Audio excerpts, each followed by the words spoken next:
buenos días a todos. Estamos en el día 27 de diciembre, hoy es lunes, y es la fiesta de San Juan, apóstol y evangelista. Aunque estamos en la octava de la Navidad y por tanto, en principio, todos estos días seguimos celebrando el mismo misterio, que Dios se hace carne y que está entre nosotros. Por tanto, es fiesta, con razón de más también por la vida de este apóstol, el que Jesús tanto amaba, ¿no? Que es la definición mejor, yo creo, del apóstol y evangelista San Juan, ¿no? El texto del Evangelio de hoy es Juan 20, 2 al 8. El primer día de la semana, o sea, el domingo, el día de la resurrección, María Magdalena echó a correr y fue donde estaba Simón Pedro y el otro discípulo a quien tanto quería Jesús, o sea, Juan, el que está escribiendo el Evangelio, y les dijo, etcétera, ¿no? Y el grito de alarma, que da María Magdalena, se han llevado al sepulcro a mi Señor y no sabemos dónde lo han puesto, convulsionó al grupo de discípulos. ¿Qué habría podido pasar? Pedro y el discípulo, a quien Jesús tanto amaba, fueron corriendo al sepulcro. Llegó antes. El amor siempre corre más, siempre llega primero, siempre llega antes. Pero vio, pero no entró. El amor, aunque llegue antes, siempre da la preeminencia o la precedencia al otro, a los demás. Solo después de que Pedro entró, entra también el discípulo a quien Jesús tanto amaba. Jesús, o juntos mejor dicho, creen los dos. La proclamación de fe no se hace en solitario, sino en comunidad. Una fe de la que hoy damos testimonio, lo que hemos visto, oído, palpado y contemplado. Esto es lo que os anunciamos. Y esto es lo que nos transmite también la figura de Juan, el apóstol y evangelista, que es definido siempre en el Evangelio como el discípulo a quien Jesús amaba. Gracias a los signos especiales de predilección que Jesús le manifestó en momentos muy significativos de su vida, Juan fue estrechamente ligado a la historia de la salvación. El primer signo que le demostró el gran afecto de Jesús consistió,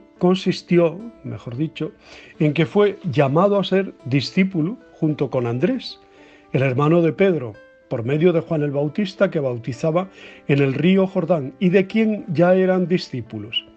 En efecto, cuando Jesús pasaba, el Bautista se los presenta como el Cordero de Dios y de inmediato lo siguieron. Juan se quedó tan impresionado por su encuentro personal con Jesús que nunca olvidó que fue hacia las 4 de la tarde que Jesús lo invitó a seguirlo. La segunda señal de predilección fue el haber sido testigo directo de algunos hechos de la vida de Jesús. Pedro, Santiago y Juan son los preferidos, ¿no? Que luego él reelaboró en el cuarto evangelio en un modo teológico muy distinto a los otros evangelios llamados sinópticos. Y el tercer momento, en el cual Jesús mismo le hizo sentir su amistad y su hermandad tan particular, fue cuando Jesús, a punto de entregar su espíritu, lo quiso asociar de un modo privilegiado al misterio de la encarnación, confiándolo expresamente a su madre. Aquí tienes a tu hijo. Y encargándole expresamente que cuidara de su madre. Aquí tienes a tu madre. Qué suerte la de Juan, ¿no?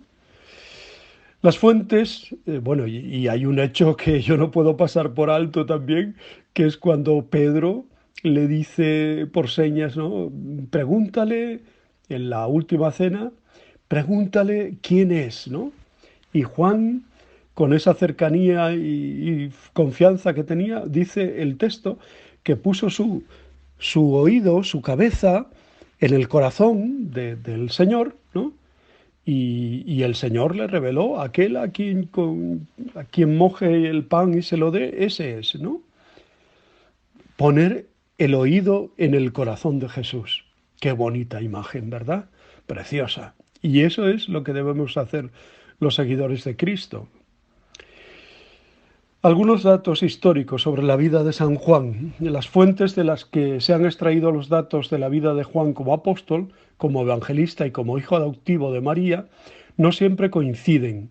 Algunas fuentes son más convergentes y otras son más dudosas o apócrifas.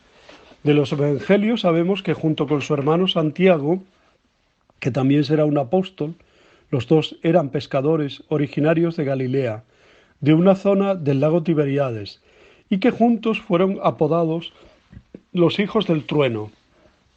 Su padre se llamaba Zebedeo y su madre Salomé. A Juan lo encontramos en el círculo estrecho de los apóstoles que acompañaron a Jesús cuando realizó alguna de las señales más importantes.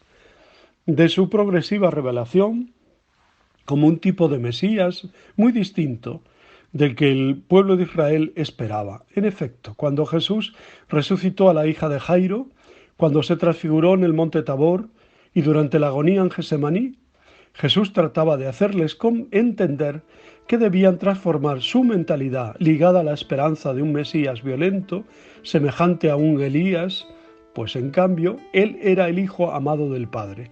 Él era el Mesías, venida del cielo, para comunicar la vida divina en abundancia, y que también iba a sufrir el rechazo y las injusticias de parte de los jefes religiosos de su pueblo. En el Evangelio de Juan, Jesús aparece como el maestro que también intenta inútilmente hacer comprender a los judíos la lógica paradójica del reino de Dios. Los discípulos, por su parte, son invitados a nacer de nuevo para adorar al Padre en espíritu y verdad. Jesús ora por ellos para que permanezcan unidos por el amor divino y para que sean alimentados por el pan de vida. Juan, testigo de Jesús crucificado y resucitado. Durante la última cena, Juan se había recostado sobre el pecho de Jesús y le había preguntado: Señor, ¿quién es el que te va a entregar? Juan fue el único de los apóstoles que acompañó a Jesús hasta el pie de la cruz con María. Juan fue el primero que creyó en el anuncio de la resurrección de Jesús, hecho por María Magdalena.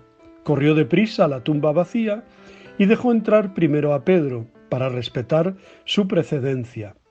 La tradición añade que algunos años después se trasladó con María a Éfeso, desde donde evangelizó el Asia Menor. También parece que sufrió la persecución de Domiciano y que fue desterrado a la isla de Patmos. Finalmente, gracias al advenimiento de Nerva como emperador, volverá a Éfeso para terminar allí sus días como ultracentenario, hacia el año 104.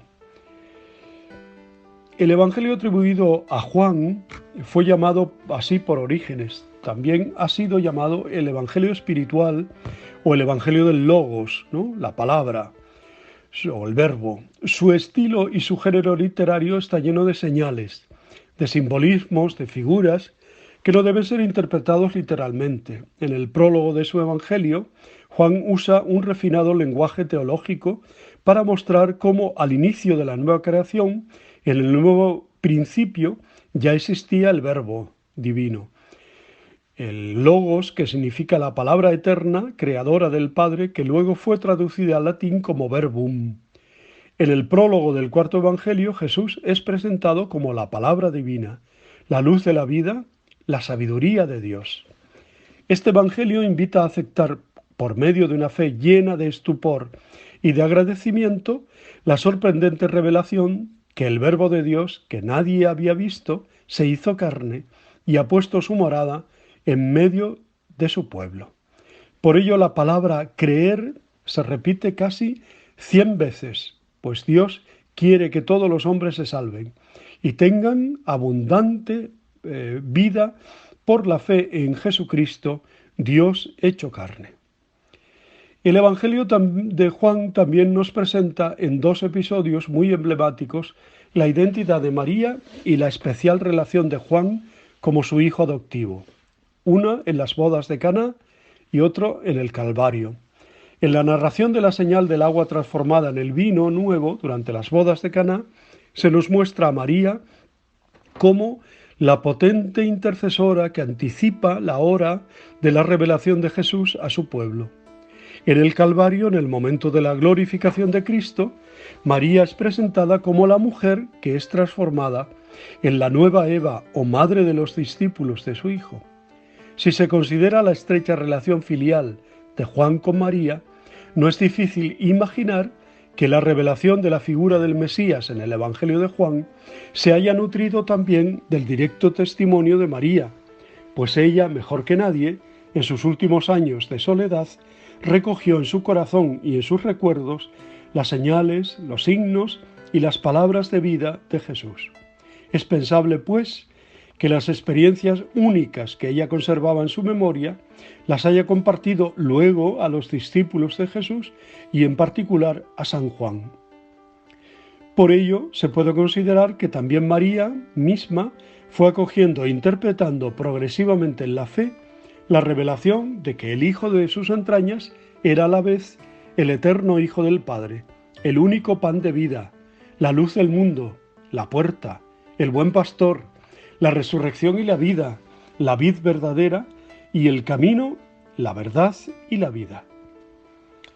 Bueno, habría que hablar también de las 3 epístolas atribuidas a San Juan y el libro del Apocalipsis, ¿no?